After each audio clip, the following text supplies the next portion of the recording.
प्यारे बच्चों, कैसे हैं आप? आज हम आपकी वर्कशीट नंबर 34 लेके आए हैं, जो कि आपको 21 सितंबर को मिली है, साइंस की 9th क्लास की। इसके अंदर फिर से हम गति चैप्टर के बारे में पढ़ेंगे, जिसमें वेग समय संबंध या गति का पहला समीकरण के बारे में बताया गया है।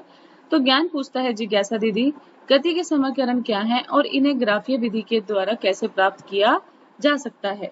तो जिज्ञासा कहती है, ज्ञान, जब हम कोई वस्तु सीधी रेखा में एक समान त्वरण से चलती है तो एक निश्चित समय अंतराल में उसकी वेग, गति के दौरान त्वरण और उसके द्वारा तय की गई दूरी के बीच के संबंधों की गति के समीकरणों को के नाम से जाना जाता है। हम यहाँ पर समीकरण बोल रहे हैं, समीकरण इक्वेशन को बोलते हैं, जो किसके बीच में है? वेग, गति के दौरान त्वरण और उसके द्वारा तय की गई दूरी के बीच में।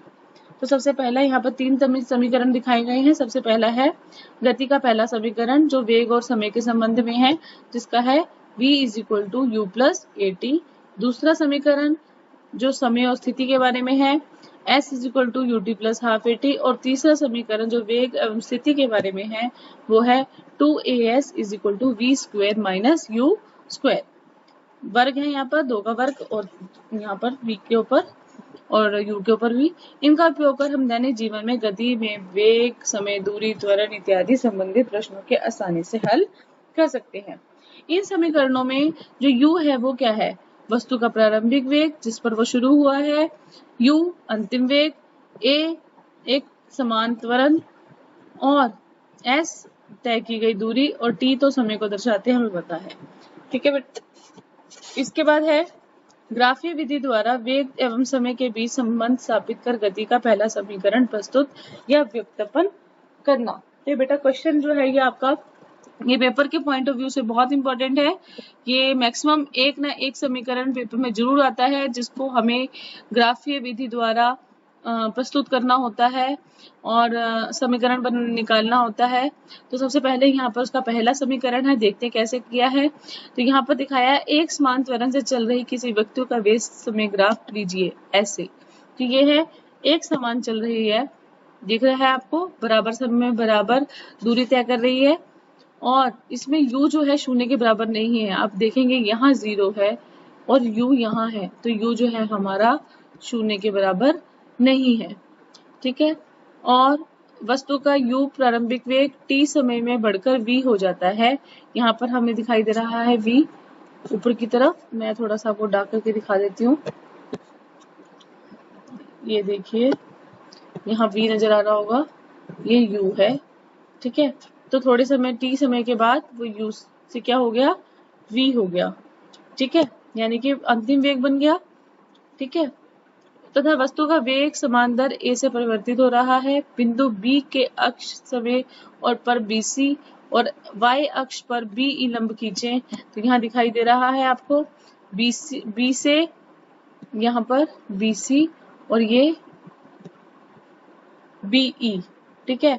ये समांतर रेखाएं हैं, एक समांतर x एक्सिस से x अक्ष के और दूसरी समांतर है y अक्ष के। यहाँ प्रारंभिक वेग OC की समांतर रेखा, ये जो है OC t के बराबर है, ये भी AD के बराबर है, वो भी किसके बराबर होगी? t के बराबर होगी। अंतिम वेग हमें पता चल गया BC, प्रारंभिक वेग हमें पता चल गया OA, समय अंतराल OC यानी कि t। ठीक है। अब वेग में परिवर्तन, और इसका हम कैसे निकालते हैं? वेग में परिवर्तन कैसे निकला? BD जो है आपका, BD को कैसे निकाला जाएगा? यहाँ पर हम देखेंगे, ये देखिए ये है BD। कैसे निकाला जाएगा? हम अगर BC में से माइनस कर दें CD, ठीक है, और हमें पता है CD को क्या कहा जाता है? CD OA के बराबर है, तो हम वहां पर OA भी लिख सकते हैं। ठीक है, माइनस OA जैसे लिखा उसने। इसके बाद है BC, इसको इधर ले गए, इसको इधर ले गए और हमारे पास BC की भी वैल्यू निकालनी है। ये OA इधर चला गया, BD + OA हो गया। अब हमें पता है BC किसके बराबर है? यहाँ पर देखिएगा V के बराबर है और जो OA है वो किसके बराबर है? U के बराबर। तो यहाँ पर हमारा फॉर्मूला निकल गया BD = V - u। हम जानते हैं कि त्वरण का फॉर्मूला क्या है, a यानी कि वेग में परिवर्तन बटे में दिया गया या लिया गया समय। तो यहाँ पर है वेग में परिवर्तन bd से निकालेंगे, तो bd हमें पता है कैसे निकालना है। अगर हम पूरी bc में से माइनस कर दें dc तो हमारा क्या बच जाएगा, bd।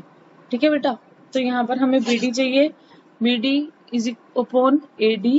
bd किसके बराबर है त्वरण, bd के नीचे ad।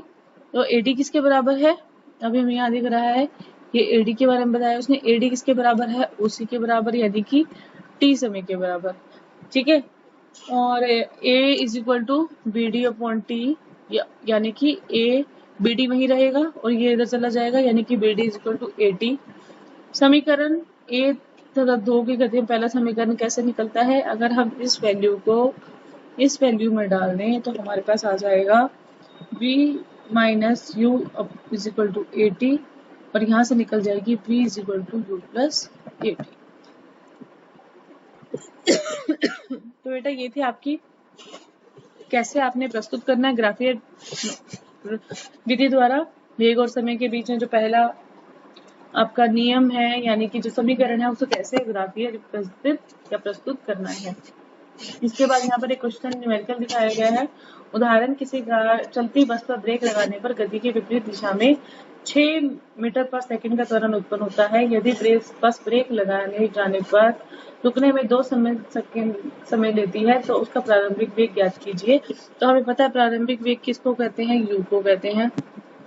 ठीक है बेटा, तो ये तो प्रारंभिक वेग किसको कहते हैं, u को। और जो यहाँ पर है वो a है, यानी कि जो ये -6 हो जाएगा, -6 हो जाएगा। हमारा जो a है वो क्या हो जाएगा, -6 मीटर पर सेकंड स्क्वायर। माइनस इसलिए लिया क्योंकि वो विपरीत दिशा में चल रहा है, और ब्रेक लगाने के लिए समय कितना लगा उसे, यहाँ पर 2 सेकंड। तो टी भी है हमारे पास, अगर हम उसकी वैल्यू पुट करेंगे पहले समीकरण में तो वहीं से निकल जाएगा। तो हमारे पास जो u का उत्तर आएगा वो क्या आएगा, 12 मीटर पर सेकंड। तो ये था आपका आज की वर्कशीट। अब आगे जानते हैं कि आपके प्रश्न उत्तर में क्या है। पहला लिखा है गति के 3 समीकरण लिखिए, तो ये बहुत आसान है, आप इसको यहाँ से लिख सकते हैं। ठीक है, यहाँ तक लिखिए, ये भी लिख लीजिएगा, और ये हो गया आपका आंसर नंबर 1। इसके बाद है प्रश्न नंबर 2, गति के पहले समीकरण को वेग समय ग्राफ की मदद से व्युत्पन्न कीजिए।